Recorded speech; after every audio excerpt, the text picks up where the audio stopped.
ang tao ay nabubuhay sa salita ng may kapal na pagkain kanyang bigay.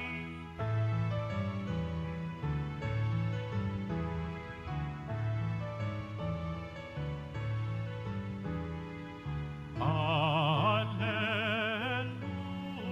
alleluia,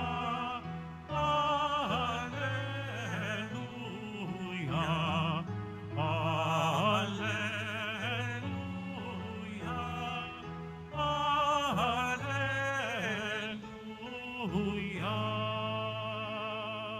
Sumainyo ang Panginoon. At sumaiyo rin. Ang mabuting balita ng Panginoon ayon kay San Juan. Papuri sa iyo, Panginoon. Noong panahong iyon, tumawid si Jesus sa ibayo ng lawa ng Galilea na tinatawag ding lawa ng Tiberias. Sinundan siya ng napakaraming tao sapagkat nakita nila ang mga kababalaghang ginawa niya sa pagpapagaling sa mga may sakit. Umahon si Jesus sa burol kasama ang kaniyang mga alagad at naupo roon. Malapit na noon ang pista ng Paskwa ng mga Hudyo. Tumanaw si Jesus at nakita niyang dumarating ang napakaraming tao. Tinanong niya si Felipe, "Saan tayo bibili ng tinapay upang makakain ang mga taong ito?" Sinabi niya ito para subukin si Felipe sapagkat alam ni Jesus ang kaniyang gagawin. Sumagot si Felipe, "Kahit na po halagang 200 denaryong tinapay ang bilhin ay hindi sasapat para makakain ng tigkakaunti ang mga tao." Sinabi ng isa sa kaniyang mga alagad, si Andres, na kapatid ni Simon Pedro, "Mayroon po ritong isang batang lalaki na may dalang 5 tinapay na sibada at 2 isda. Ngunit gaano na itong sa ganiyang karaming tao? Paupuin ninyo sila," wika ni Jesus. Madamo sa lugar na iyon, umupo ang lahat. Humigit kumulang sa 5,000 ang mga lalaki. Kinuha ni Jesus ang tinapay at matapos magpasalamat sa Diyos, ay ipinamahagi sa mga tao. Gayon din ang ginawa niya sa isda. Binigyan ang lahat hanggat sa gusto nila. At nang makakain na sila, sinabi niya sa mga alagad, "Tipunin ninyo ang lumabis para hindi masayang." Gayon nga ang ginawa nila at nakapuno sila ng 12 bakol. Nang makita ng mga tao ang kababalaghang ginawa ni Jesus, sinabi nila, "Tunay na ito ang propetang paririto sa sanlibutan." Nahalata ni Jesus na lalapit ang mga tao at pilit siyang kukunin upang gawing hari. Kaya muli siyang umalis na mag-isa patungo sa kaburulan. Ang mabuting balita ng Panginoon. Pinupuri ka namin, Panginoong Heso Kristo. Magsiupo ang lahat. Magandang hapon po sa inyong lahat, mga kapatid kay Kristo. Sa lahat po ng ating mga taga-subaybay, sa iba't ibang online platforms, at sa lahat ng ating mga kadiboto, sa iba't ibang panig ng Pilipinas, at maging sa buong mundo, kung saan tayo ay naaabot ngayon ng ating live streaming. Mapayapang hapon din po sa inyong lahat. Purihin at dakilain natin ang ating Panginoon, ang mahal na poong Jesus Nazareno. Mga kapatid kay Kristo at mga kadiboto, malugod po namin kayong tinatanggap sa Basilica Minor at Pambansang Dambana ni Jesus Nazareno. Sa ating ebanghelyo sa araw na ito ay nakilala natin si Jesus Nazareno bilang tinapay ng buhay sa pamamagitan ng 5 tinapay na sebada at 2 isda ay pinaramin niya ang mga ito. Nagpasalamat si Jesus Nazareno sa Diyos Ama. Pinagpira-piraso ang mga iyon at ibinigay sa mga alagad upang ipamahagi sa mga tao. Naitala sa ebanghelyo na noon ay may humigit kumulang na 5,000 lalaki. Wala pa doon ang bilang ng mga bata at kababaihan. At ano po ang sumunod na nangyari? Kumain ang lahat at nabusog at nang tipunin nila ang mga pira-pirasong tinapay na lumabis. Nakapuno pa sila ng 12 bakol na malalaki. Kaya ano po ang ibig sabihin nito? Ano ang unang magandang tanong para sa ating pagninilay?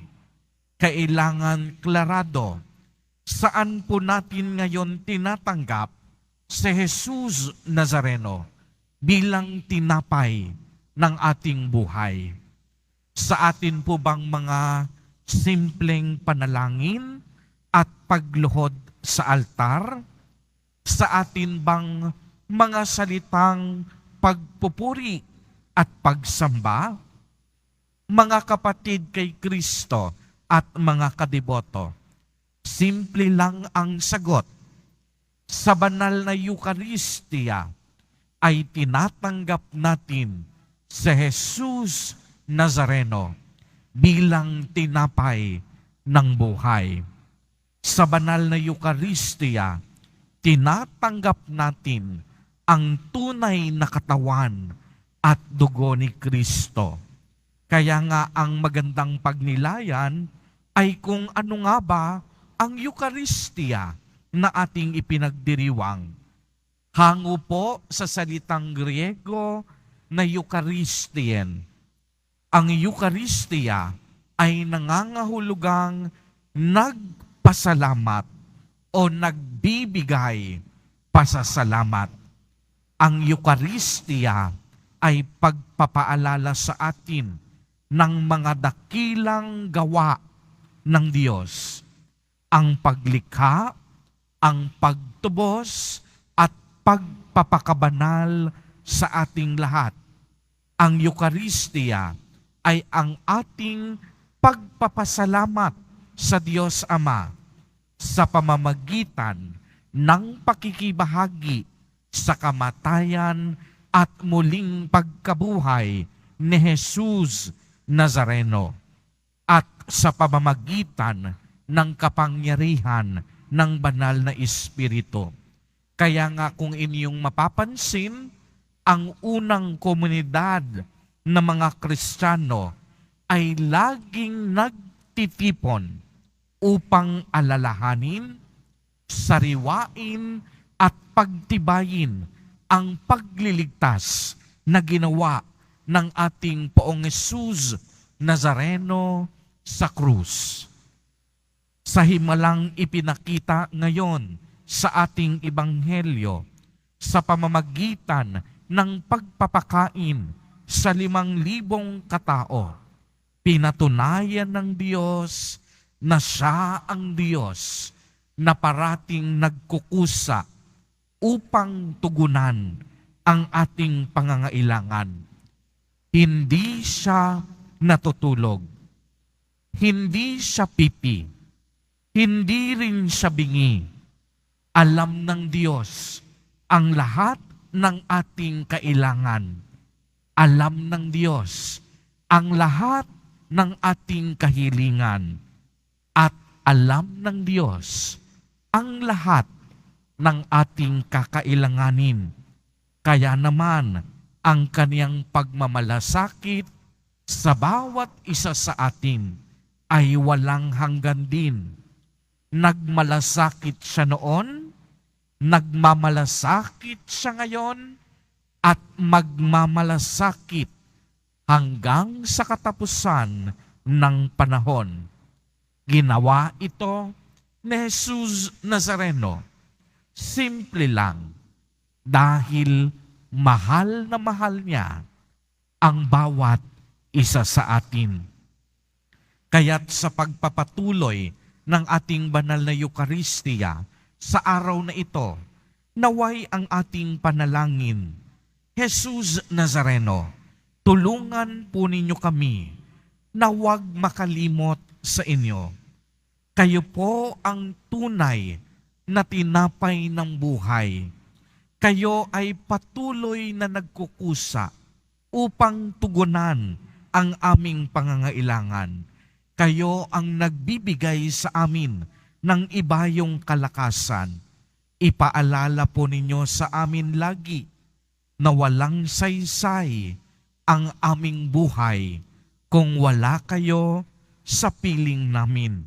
Ipaalala po ninyo sa amin na mas mahalaga kayo kaysa sa aming mga minimithi at pangangailangan.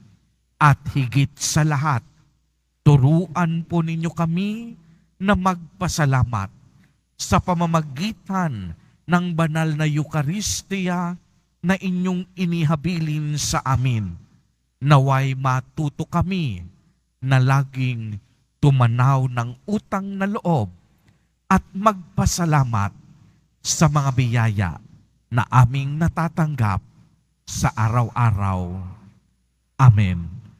Purihin at dakilain natin ang ating Panginoon, ang mahal na poong Jesus Nazareno.